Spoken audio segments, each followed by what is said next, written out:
Welcome to Syncast, powered by Commercient. I'm Heath McKnight. Joining me today is Cole Godsey, who is Senior Marketing Manager at One-to-One eCommerce. Cole, how are you doing today? I'm doing great, Heath. Thank you so much for having me on. I'm really excited to be on the podcast. Awesome, and we're happy to have you. So before we start talking about one-to-one e-commerce and just e-commerce in general, tell me a little bit about yourself and also how you got into e-commerce. So my story is a little bit interesting with how I got into e-commerce. So right out of college, took about a 3-year hiatus because I went to school for like graphic and web design. Took a little bit of a hiatus, was in another industry, wasn't really a fan of it, still trying to break back into the web and graphic design. So I actually started designing e-commerce sites back in 2016. At that point, I'm kind of like, this is really interesting, but I want to learn more. So then I went and worked a little bit on the CRM side of things, working with Salesforce as an administrator. And then after that was done, I'm like, I really want to learn more about marketing. So for probably about, I want to say like 4 or 5 years at the previous company I was with, I did a lot of their marketing, event planning, stuff like that.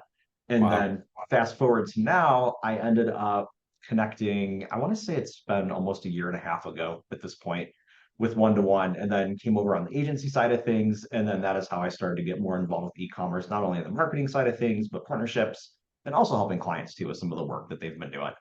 Wow, that's incredible. Now tell me about one-to-one e-commerce. Yeah, so One-to-One is a full service e-commerce agency. So we do pretty much any and everything you could think of. We do like full on Adobe Commerce builds. We work with BigCommerce as well. If there's anyone who's on a platform, so like let's say they're on Shopify and want to migrate over to a new platform, we help them with that. Anything with like product data and management, we're also experienced with that. We also help with what we like to call project rescue. So if someone's working with an agency already and the project just isn't getting launched or they're going over budget, we can kind of come in and I like to say save the day, where Yeah. we're able to go in there and then if everything's messed up, we're able to help correct that and get the sites launched for those clients.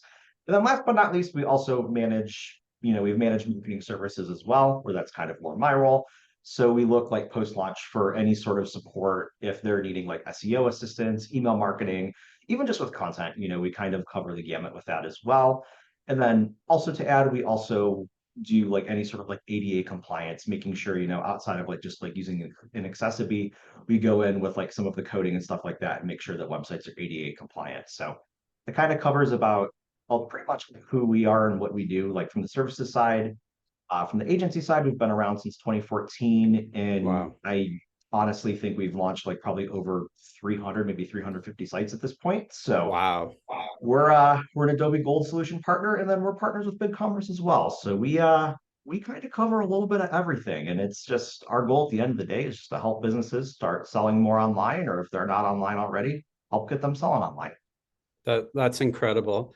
Now, eh, I would think probably a lot of people like me, when they think of e-commerce, they think of the Amazons. They think of, going on if on their phone onto either maybe the Apple website or the app, or Mhm. if they're, using a Google or an Android device, and they're like, well, I need to get some new headphones. I need to get a new watch or whatever. That's what anybody thinks of. And before you and I got on this call, we were chatting a little bit, and I told you, who would have thought that I could just go online and click, the size of my triathlon bike, the color I want, and if I want to customize it and click, to cart. But there's another element that a lot of people don't think, and that's the business to consumer, B2C, what I was talking about, but the B2B, business to business. And I think a lot of companies are starting to realize that, wait a second here, there is a whole other thing, even if it's not just a B2C sales channel, but a B2B sales channel that Yep. I personally hadn't considered. And even companies, customers of ours that have these solutions said, if you would have told me this 2 years ago, I would have thought, you're crazy. What business is going to want to order stuff when they could just get on the phone? And like suddenly their sales and market share went up. So I know it's a little bit of a lead in here, sorry, but I was wondering, why is e-commerce so important, especially in that B2B side of things for any kind of business?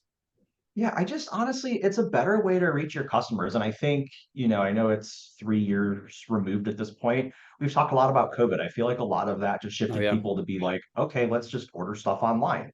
Yeah. And just from like my vantage point, we're seeing like a really huge shift. Like you said, a lot of people are starting to think more along the lines of like, yeah, I could integrate into marketplaces or I'm using Amazon, whatever. Why don't I actually build out a website too? Because I look from like the marketing standpoint, it helps to be able to market your business in that way as well, being able to have like an actual e-commerce site that people go to. So yeah, it's been kind of a wild shift because it feels like it's happened like super quick too. Yeah. Yeah. And I think you're right about that. I actually was talking to a friend of mine and he was like saying, you notice how a few years ago it just felt like everything marketing wise shifted digitally. And I said, Yeah. actually, I read an article that said about 2014, all the things that were kind of floating there, Google SEO, Google ads, Facebook ads, et cetera, kind of shifted into this like hyperspace, hyperdrive, and even like other sites that were kind of similar to like a Google, a lot of those kind of fell away. And here we are. And I think you're right. And we're seeing the same thing from COVID. You're absolutely right. So let me talk a little bit more about Adobe Commerce. And it's funny you're talking about graphic design. Your background, my background was independent film, and Mhm. I got my real true start using Adobe Premiere in the late 90s. And then I switched to Final Cut Pro about the same time, late 90s. So when I think of Adobe, I think of Photoshop, After Effects, I think of all that stuff. But there is this whole world that they have so many business solutions that go beyond the creative side of things. And they have what used to be called Magento, it's now Adobe Commerce. And again, me thinking B2B e-commerce, but it's like, holy cow, Adobe has this solution that can help businesses, and it's a leading solution. And I'm sorry if I'm looking a little excited, but when you spend over 2 decades, familiar with the creative side, to see something Yeah. like this, and then to see just how encompassing and how it helps businesses, it's pretty amazing. So I was wondering if we could talk a little bit about Adobe Commerce and how it helps your customers. Oh man, well, and there's no need to apologize about getting excited too. Like it's just I really see Adobe Commerce. It's like the really I don't like using like it's just the all-in-one solution, but it kind of is because they have so I'll use an actual kind of a case study that I literally just met with one of our clients this week to kind of understand, they were on Magento 1.9 and opted to move to Adobe Commerce. And I was like, well, ultimately, what made you make that jump from like 1.9 to Adobe Commerce? Like, what was driving it? So, what came out of it was that they were using, the old Magento site. It was starting to really show its age, and they're like, we're spending a lot to like really update it and keep it the way that we need it to be. We're just looking, and the word they used a lot was like, we were just looking for something more efficient. They had, I think it was either 5 or 6 processes that they were doing manually, and they're like, Oh, it's so time consuming. So they were looking for something that was going to help kind of take that burden off their staff and then also turn it into something to where it just made it a lot easier for everyone involved, including the end users too. So we've seen a lot of use cases like that where people are like, I just want something that's easier and that my customers can enjoy. And then yep, kind of like going a little bit forward, we launched their site recently and they are a university and they sell like subscriptions for like software and stuff online. sure. That process is now completely automatic and instantaneous too, where the licenses get delivered directly to someone. And then on top of that, they're getting actual like data and reporting coming in. So now they're like, wow, we actually know like how effective this is being. And then with like how they've like changed like some of the procedures and like processes they've been doing internally, they're actually looking at replicating it throughout other areas of the university. So my Wow. other, I guess like my long explanation short for that is it's just it really helps with like those inefficiencies or just like manual processes and stuff like that. And then if you look at like you were saying, you think of Adobe with like all of their products and they have like the design stuff, then on top of that, like they have e-commerce stuff. Well, adding another layer to the e-commerce side, they have like Adobe Analytics, Adobe Marketo. So you really can get like a ton of solid data from like the e-commerce side of Hmm. things integrate it to Adobe Analytics, and then use Marketo, which is on the marketing side, to do like Yeah. marketing. And it just ties it all together to where it could really, really grow a business, and really like rapidly too. Like if they have a solid team in place to be able to just take like, hey, we've got data about how our business is performing, how, getting product data in there as well of like what's popular, what's not. And then it also opens up new revenue streams too. So Hmm. it's a really, really solid platform. And one of the things that I've noticed too, at least with like a lot of our clients too, they were originally on Magento, and they're wanting to make that investment in the short term to be able to grow in the long term. So that's one of Yeah. the things like I've really noticed, is that so many of them are wanting to make that step because it's going to grow them. It just depends on how quickly they want to grow. Yeah, absolutely. Um, you know, we have a few customers that introduced e-commerce. One told me to this day, the majority of their sales are in North America, but they do international worldwide sales. And if it's not a customized, we'll just say widget, if it's not something that's customized, they can just go on. He says that they're growing their Australian market, their Asian market. They don't have to wait for 9 a.m. to 6 p.m. Eastern. They can just get on the phone or get online and click of a button. They can order what they need, or get a quote and then place the order. And importantly, they may have a special like pricing or something like that based on their Mhm. volume. We have another client who they are very B2B, but without stepping on the toes of their resellers. They had a tiny little site and it just kind of sat there, and very less than 1%, maybe less than 0.5% of their sales represented that. And they're like, let's get Adobe Commerce. Let's redesign the site. Let's make this really big. Let's have Commercient SYNC the products and then the orders back over to our ERP, and let's see what happens. And it was like 15-20% of their sales Mhm. became this, and that sales channel existed, but it was almost like they created a new sales channel, a Yeah. B to C. But then even backing up to the other client who were like, listen, I need to have an option for our customers that are not in the same time zone or way off, like England or something like that, where they don't have to wait until 9 a.m. Eastern. They can just go on and do that. And even though it's B2B, it still opens up a sales channel and it increases their market share. I think that's just it kind of blows my mind a little bit, but I was wondering if maybe you could kind of dive a little bit deeper into it. I mean, I think like one of the examples I was thinking of is if I manufacture doorknobs, but I don't sell them directly and I sell them to hardware stores around the country, how can I increase my sales and market share by working with one-to-one and putting in place Adobe Magento? Yeah. And I think you hit the nail on the head with that, pretty much to a T, like what I was thinking. It's just, it opens up that channel of just being able to where it's instantaneous. You don't have to call someone. There's no waiting time. There is, and I don't remember the quote of who said this, so I can't attribute them, and I'm going to paraphrase it too because I don't remember it verbatim. But it was someone that said, your website is the only sales and marketing person that works for you 24/7, 365. And Yeah. that's why, so many folks are starting, I feel like are starting to go and be like, I need a standalone website for that reason, because it's just, again, and it ties back into like efficiency and just being able that instantaneous, because let's be real, everyone's attention spans and like the expectation of like instantaneous is just there. Yeah. So seeing folks being able to just like get that stuff instantaneously and just be done with it, Hmm. it's so prominent in like every aspect of our life. Just on Yeah. the e-commerce side too, like, oh, I need to find a restaurant. You Google it, it's right there Yeah. really quick. Right. Or Right. if you're looking at even like, I don't know, that's like the first thing that came to my mind. Is just like everything is just Sure. so instantaneous now. Yeah, So it's it right kind of just there. adds Yeah. like that, just adds that like extra layer to it for sure. Yeah. And then on the B2C side, it is, you would think it's a no-brainer, but my wife loves kind of like the boutique shops, right? And we have some that she loves to go to.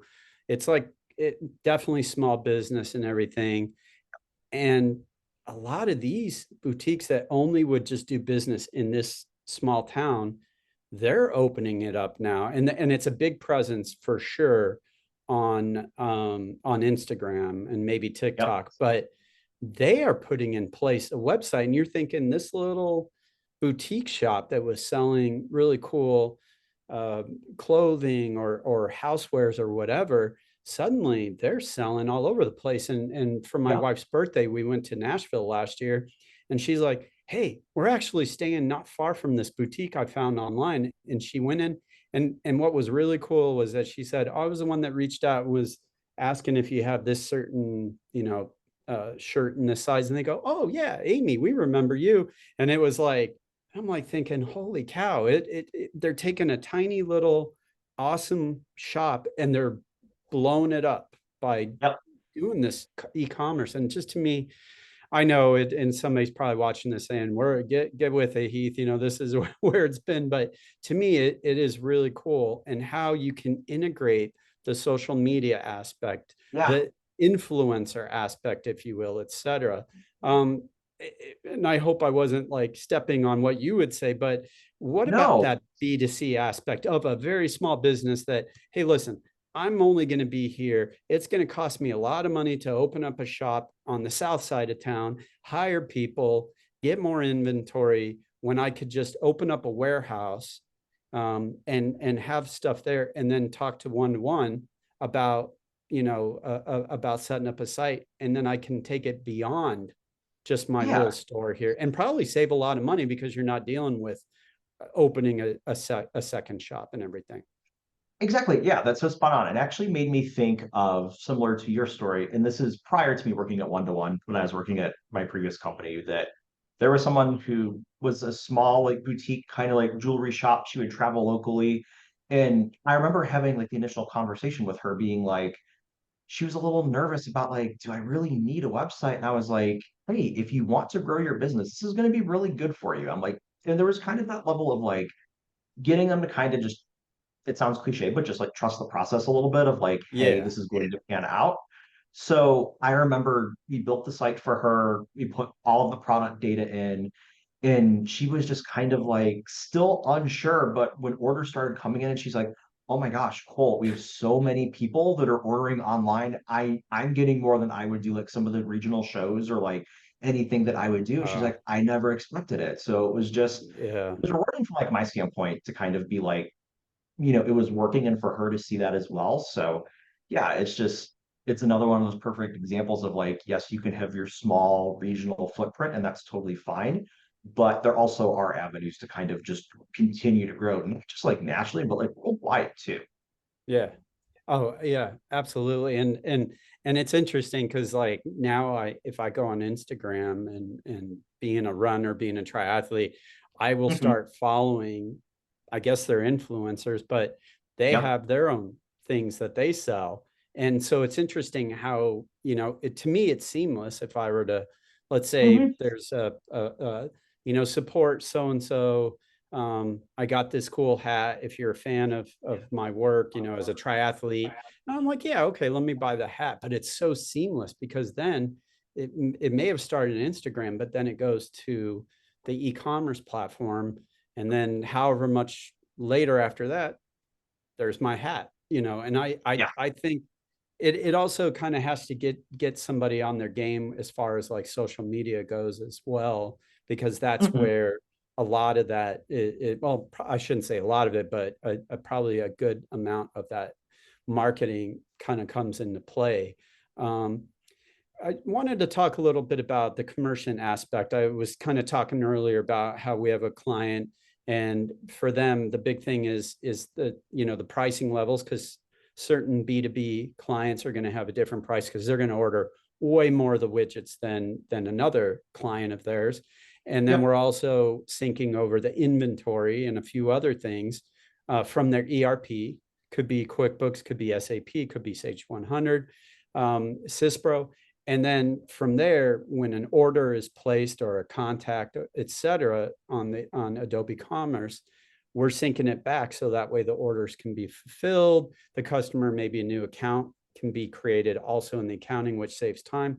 So kind of given that little example about it, how does a company like Commercient with an ERP and Adobe Commerce data sync, how does that help with that seamless experience for the customers, but also for that efficiency, and also just to make sure that everything is kind of working even better than it could, and taking away that manual work that you were talking about?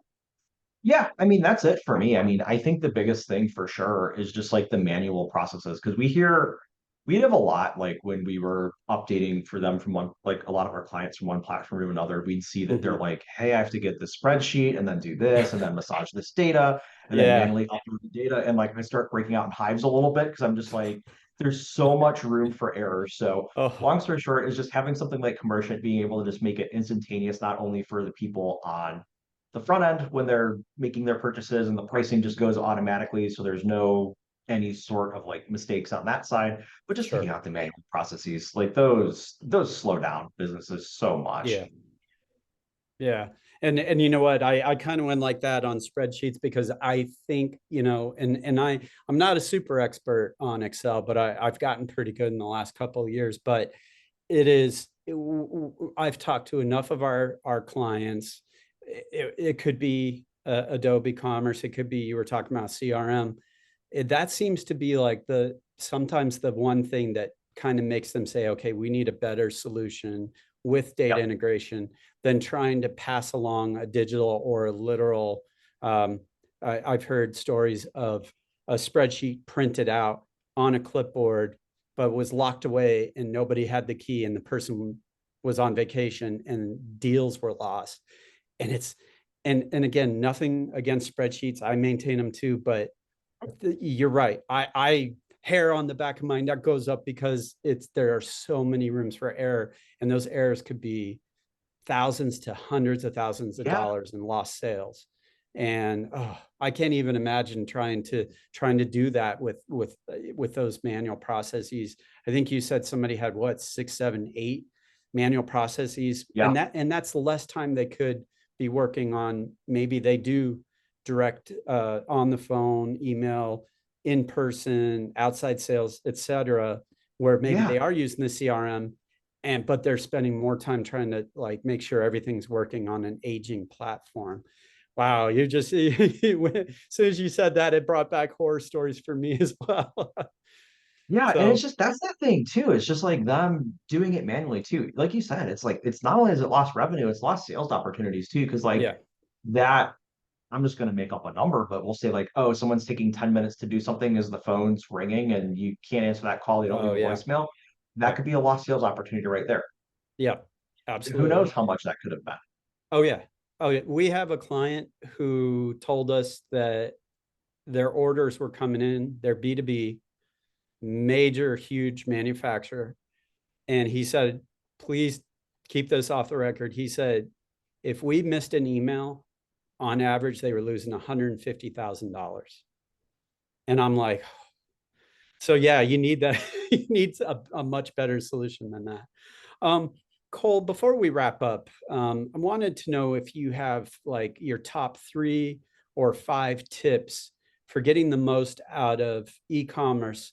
So a business that's like thinking, this is probably really going to help us out. It can help them grow their sales and even their market share, because their competitors may not be doing that. So what would be your 3 to 5 tips for getting the most out of e-commerce? So I'm going to kind of go a little bit of a different route with these All five right. points, or like 3 to 5. I'm not sure how many we're going to get quite yet. But That's the cool. the first thing that I think is one of the most important things is finding the right partner to work with before you even take that jump into e-commerce. Unfortunately, we have heard countless stories, and I've heard them too, of folks who are like, I'm going to go with this agency. They're cheap. They're going to get it done quickly. Uh, And then the site's a mess. yeah. And we've had a lot come through to us that are like, we're a little, the site's not what we expected it to be. So I think first and foremost, starting with the right agency partner is going to set you up long term for e-commerce success. Side of that, I do think, really, really looking at like manual processes and procedures internally, thinking like, what are we doing manually now that we can have our e-commerce site do for us. I also think that's extremely important. And then outside of that, I think just being able to make sure your site's staying up to date, doing like marketing, things along those lines, with staying on top of like SEO, content updates, product updates, things like that. And even tying it back to the social media is also extremely important for success. But like I said, I think just at the end of the day, it's really understanding your business, understanding how you want to grow, and even setting goals based on that too. Because I know sometimes when folks are just getting into e-commerce for the first time, or like they're going through like a brand new site build, it can be a little bit tough to know where to start. But it's just important to start somewhere and start setting like some KPIs of being like, are we doing well? What can we improve upon? And then I think that's just going to help them long term for growth as well. Yeah, absolutely. Cole, thank you so much. How can people learn more about one-to-one? So obviously you can go to our website, one-to-one-ecommerce.com. And then also we are at one-to-one e-commerce on social media as well. Awesome. Excellent. Thank you so much for your time. Yes, thank you so much, Heath. It was great chatting with you. And again, I appreciate you having me on today. Pleasure's all mine. Thank you. Thank you. Thank you for tuning in to SYNCcast powered by Commercient. Learn more about ERP and CRM integration with Commercient SYNC by logging on to commercient.com.